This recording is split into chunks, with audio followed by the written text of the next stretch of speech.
students, in today's class, we will discuss the attributes of form tag and learn how to control the form submission. There are three attributes of form tag. We'll discuss one by one. The first is name attribute.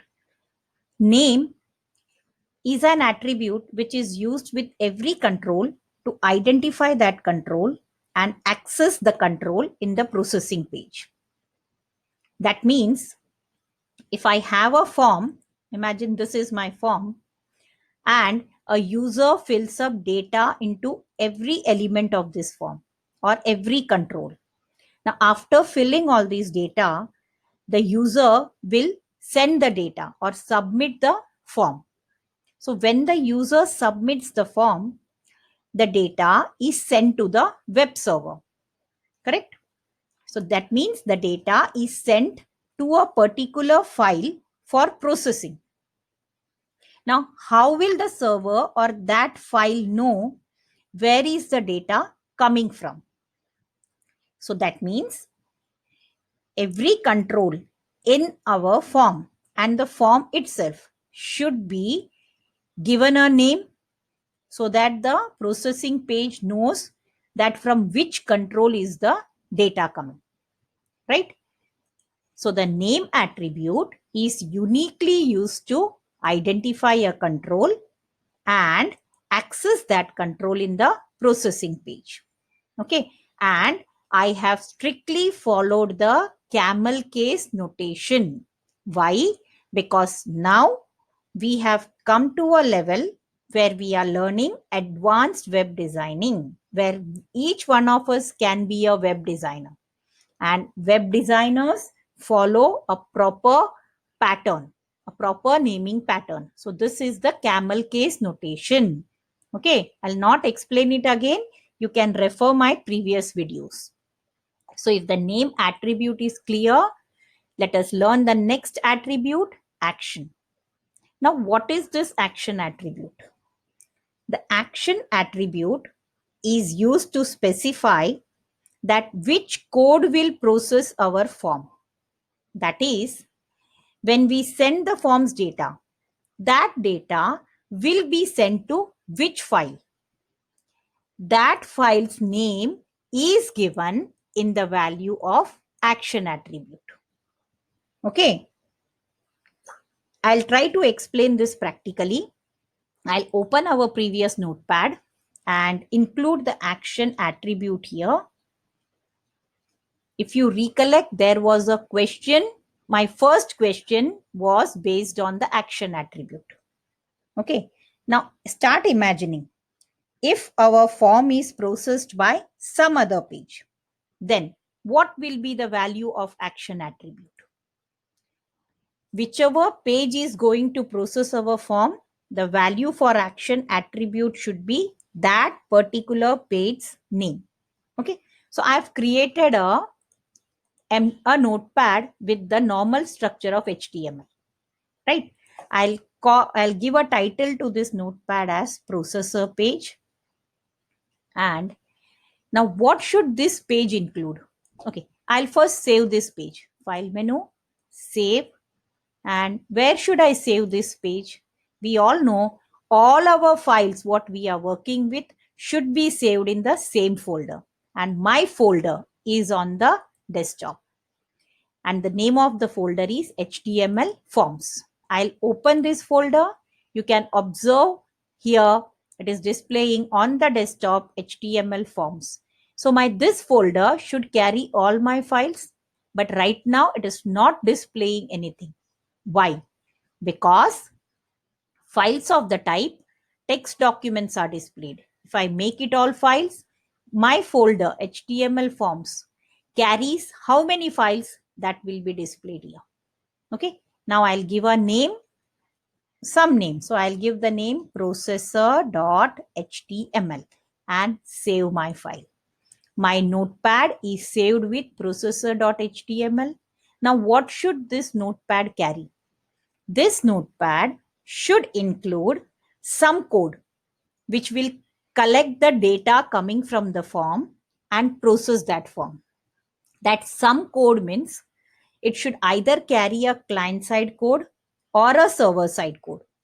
That means it should carry some JavaScript code or some PHP file or some ASP, right? But we have not learned right now any of this. So I will include a simple text here.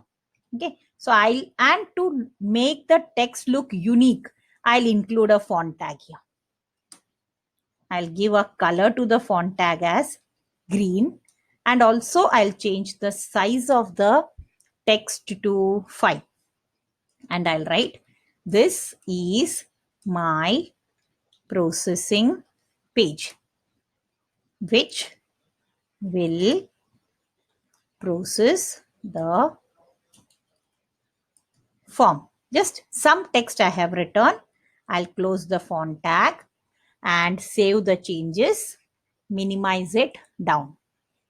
Now tell me, what should be the value for action attribute? The value for action attribute should be the page which is going to process our file, and which page is going to process our form. This page which is saved with the name processor.html. So I will give exactly the same name, save this, and now I will refresh the browser and show you all. Okay. Now, all the students should observe the address bar very carefully. If you are not able to see, I'll copy this address bar and I'll just paste it, not here. I'll paste it here and show you. Observe the address bar carefully.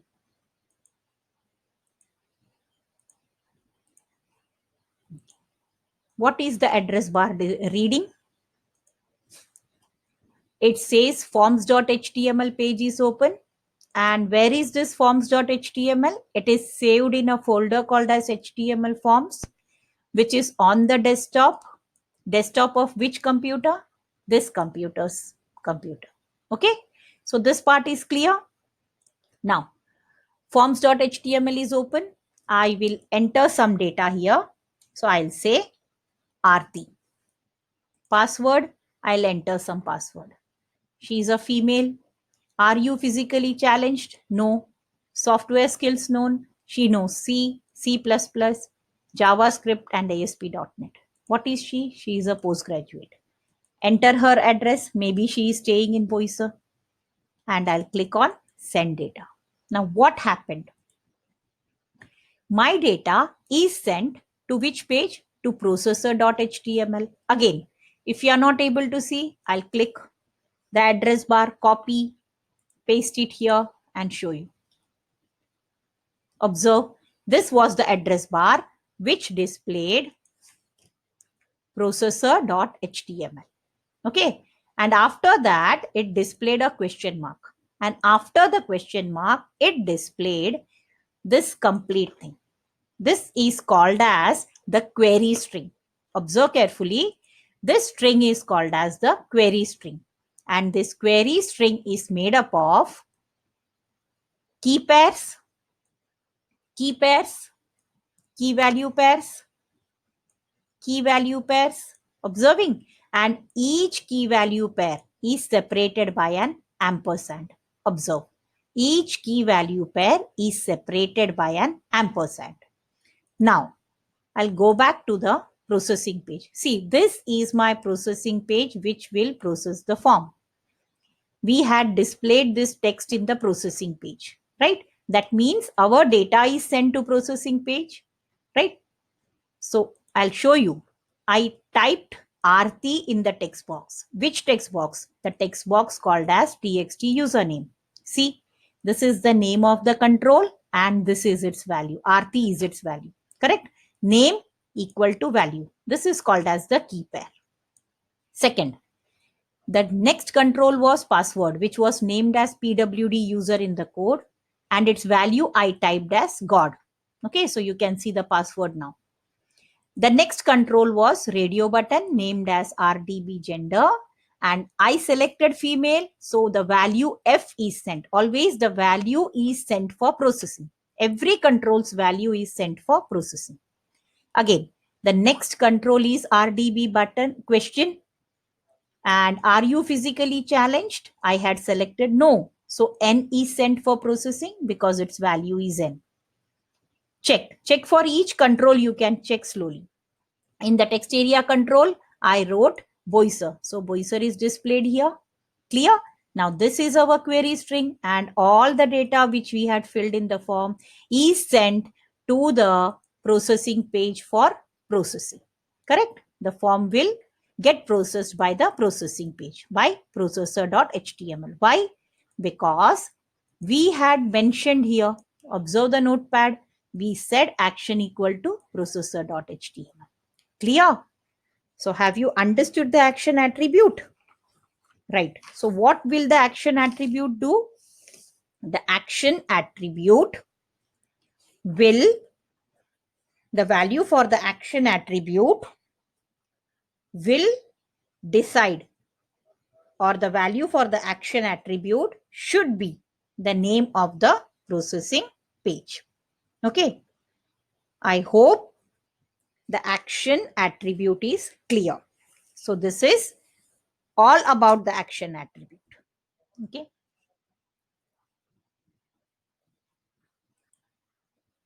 That means the processor.html page should contain some kind of validation code, right?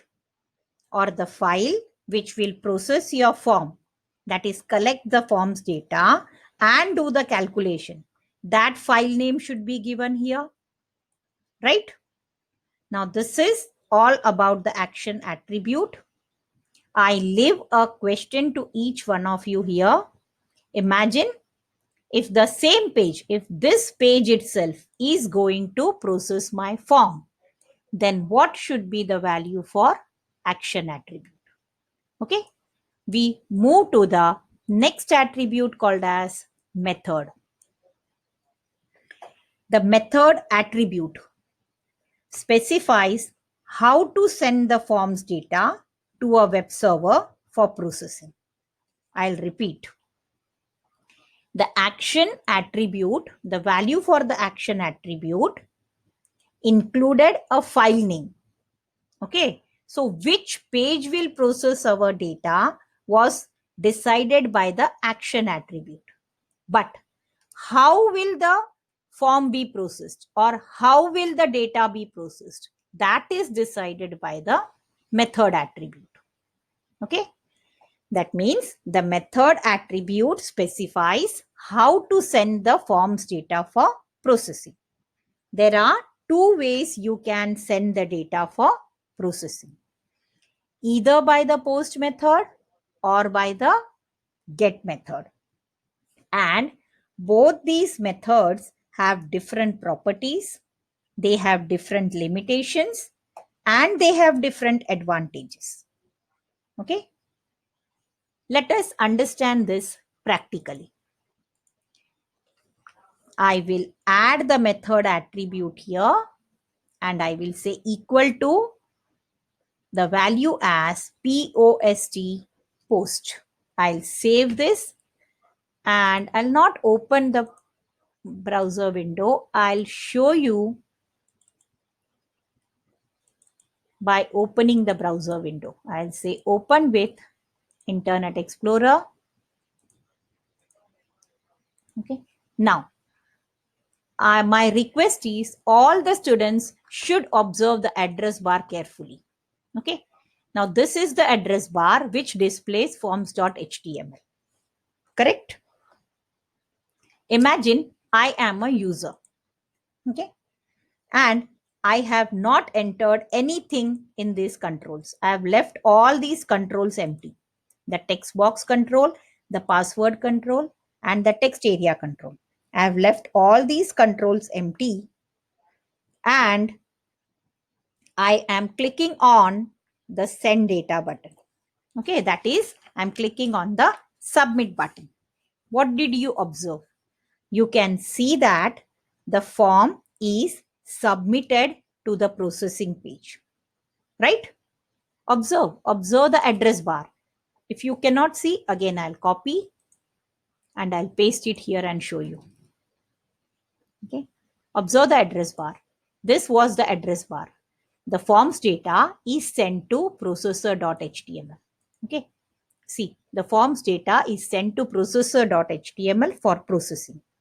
And as we had used which method? We had used the post method, right?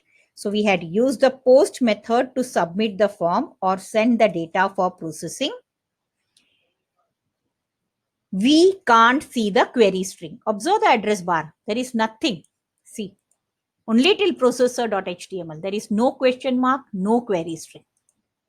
Correct? Now, I will change the method to get. Okay. Earlier it was post method. Now I have changed the method to get.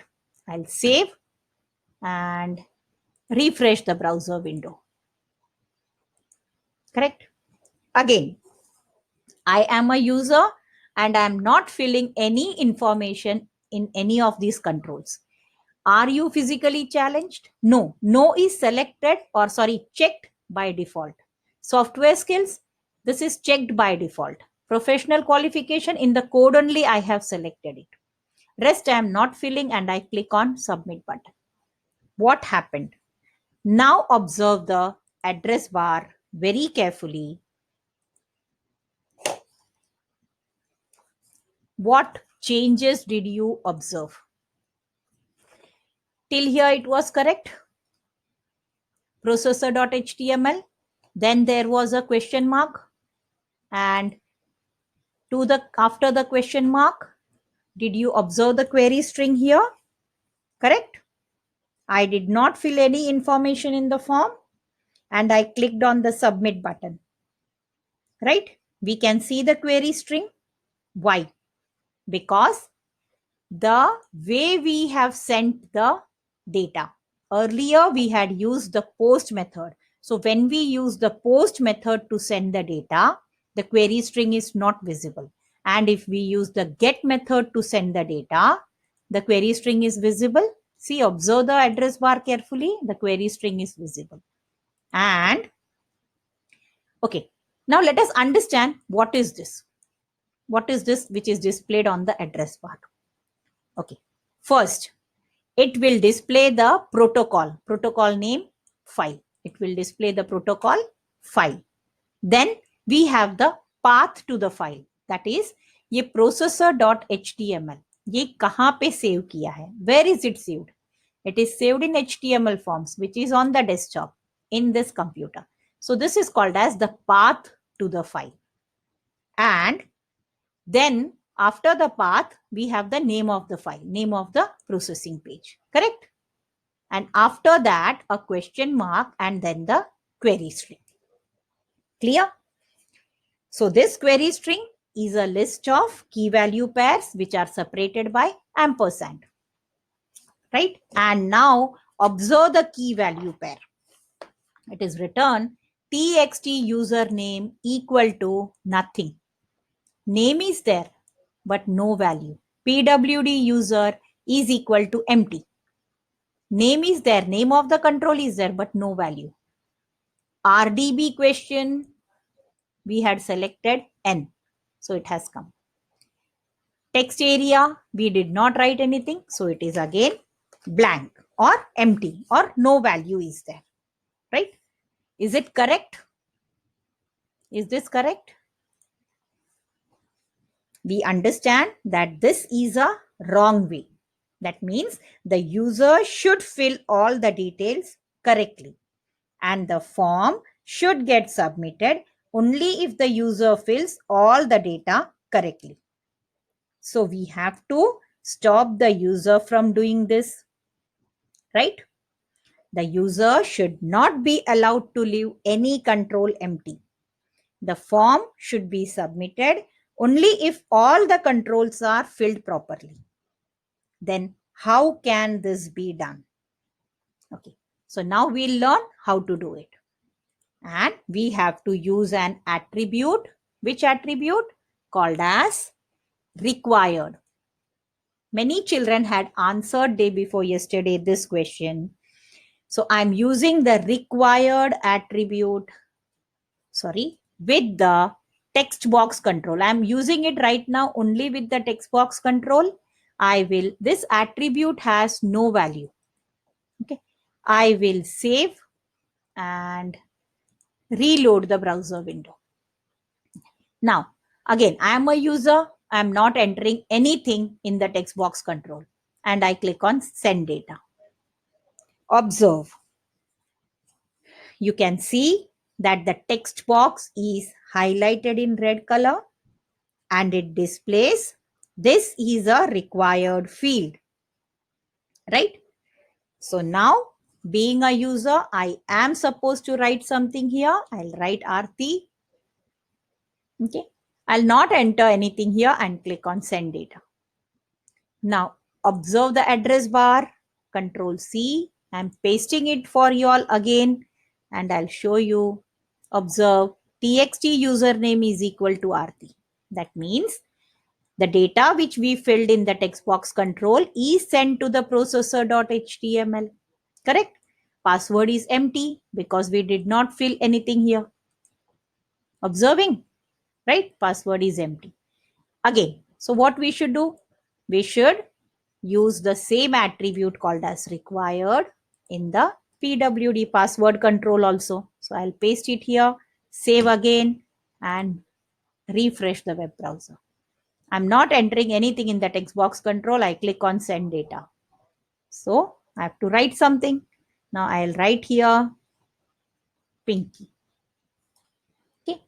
I have not given any password. Again, it said this is a required field.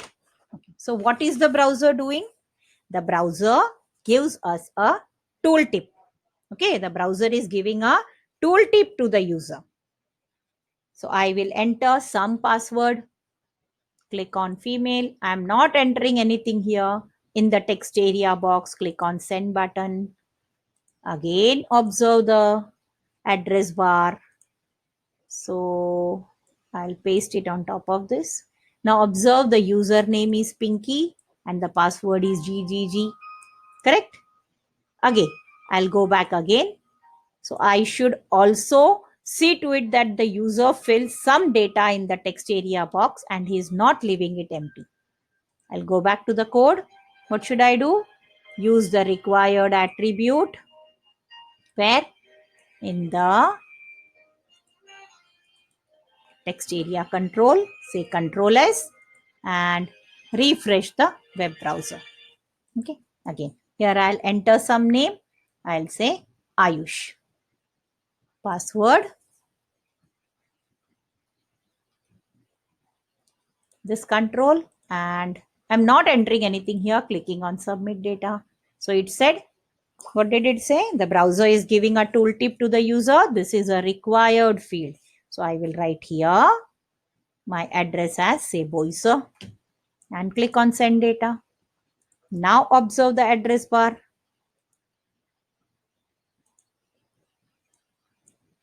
All the data what we have filled in the form is sent to the processing page for processing. Correct? What did we do? We have told the user that these fields are mandatory and the user has to fill complete information. Only then the user can click on the submit button. Correct? Okay. Now, I hope all the three attributes of the form tag is clear to each one of you. Okay. I'll go further and let us discuss these questions one by one. The first question, what should be the answer? If our same page, if this page itself is going to process our form, then what should be the value for the action attribute? It should be the name of the same page. That is, it should be form.html. Correct? Right? But we have not written any code in our particular form. No JavaScript code. So that means this page will not process our form right now. So I will just change it to processor to show you the output. Okay. Now, children, you have understood the method, attributes, values, get and post. Okay. So we'll go back to the questions. It is asking if any user leaves a text or a password or a text area control empty and clicks on the submit, what will happen? So we have answered this question now. Okay. Have you understood what is a key pair and what is a query string? Right? I hope these two topics are also clear. And radio buttons, checkboxes, and multi-line, everyone should know what is the answer for this. Still, why radio buttons in a group are called by the same name?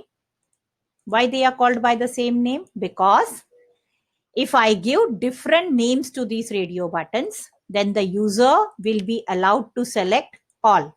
Now observe the radio button. This is one group of radio button and I am allowed to select only one at a time.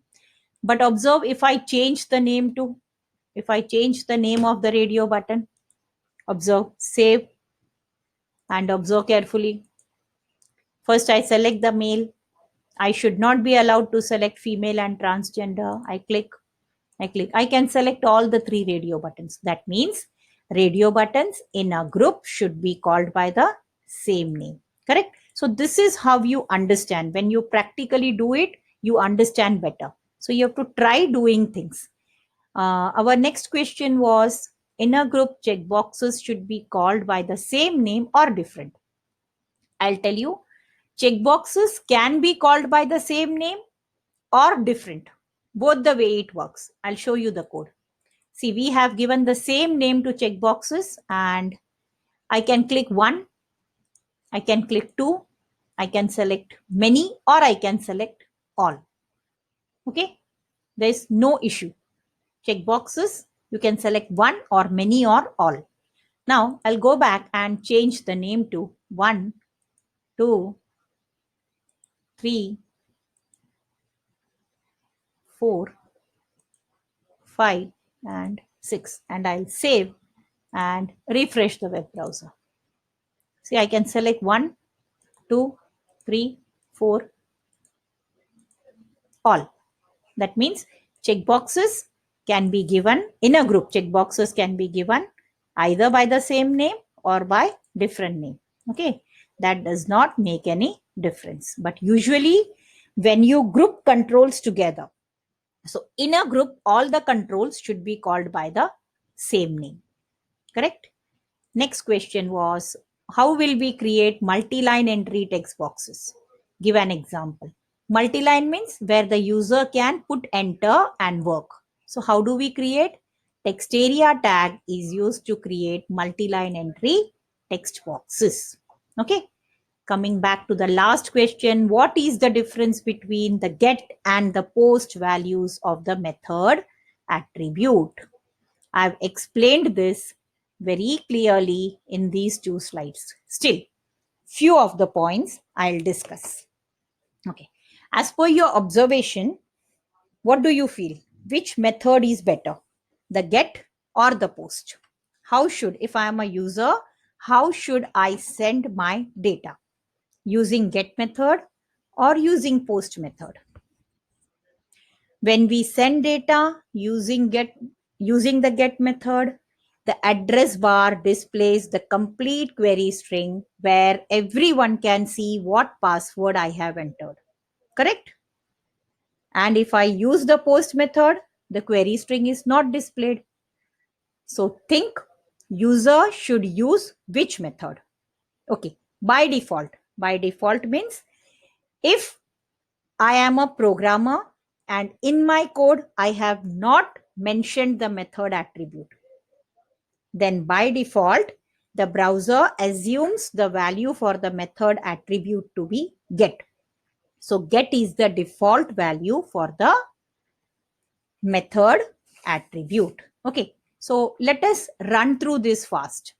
The first point in the get method said, sends the data as part of the URL. That is, appends form data into the URL in the name value pair. I hope this should be clear. When you are using the get method, you can see the query string where you have a key pair. See, query string where you have a key pair and the key pair includes the name equal to value. Correct? Right? Second is the length of the URL is limited to 2048 characters. That means when the user is sending the forms data for processing, the user can send maximum 2048 characters. I hope you understand what is a character. Every alphabet or every key what you use from the keyboard is one character.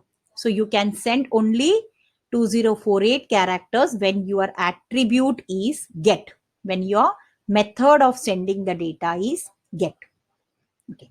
Never use the get method if you have password or other sensitive information to be sent to the server. Why? Because you have observed when we use the get method and send our data, the password is shown to the users. So all the users can see your password.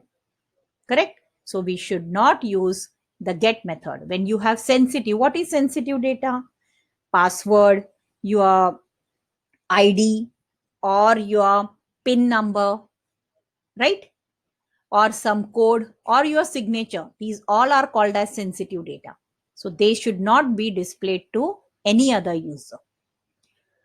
When is this get method useful? It is useful for form submission when a user wants to bookmark the result. What is bookmark? When I want to, okay, now I have used here the get method, correct? So when you want to bookmark some information, I hope you all know what is bookmark. When you want to remember that this page I want to open the next time, then you will use the get method. Get is better for non-secure data. Non-secure means where you do not have any crucial or important data, then you can use the get method. Get cannot be used to send binary data. Now, what is this binary? Binary data means images.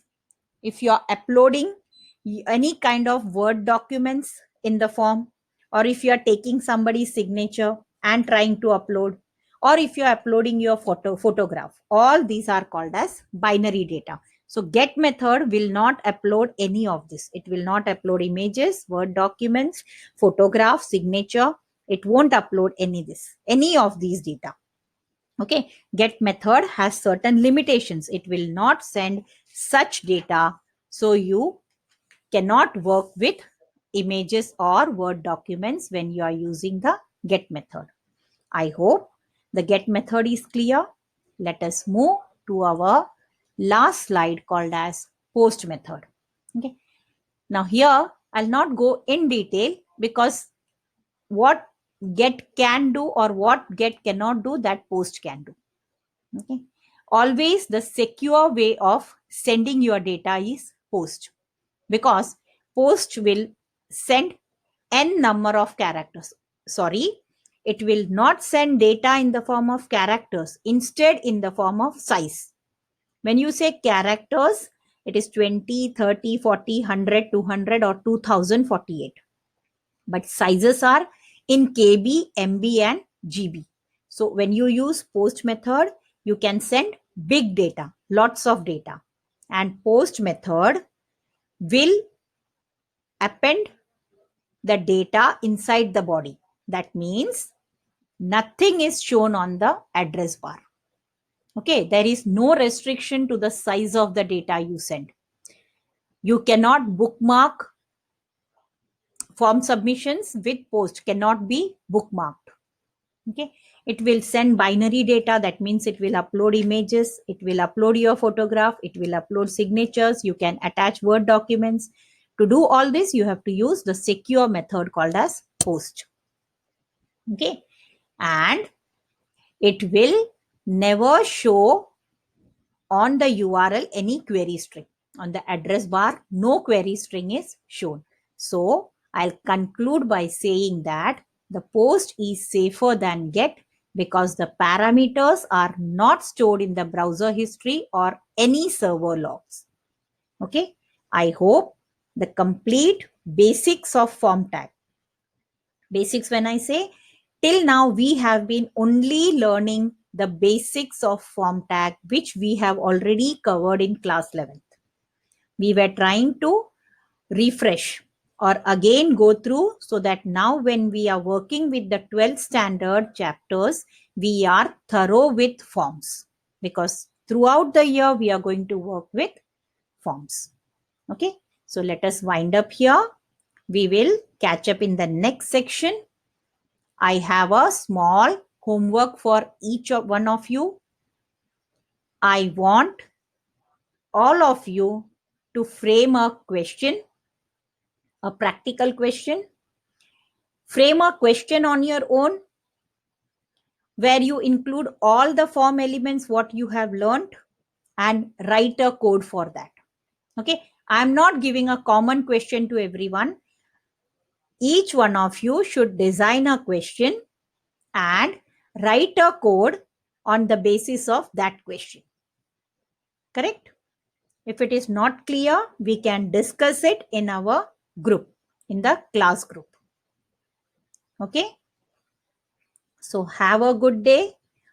Keep liking, keep sharing, and please keep studying.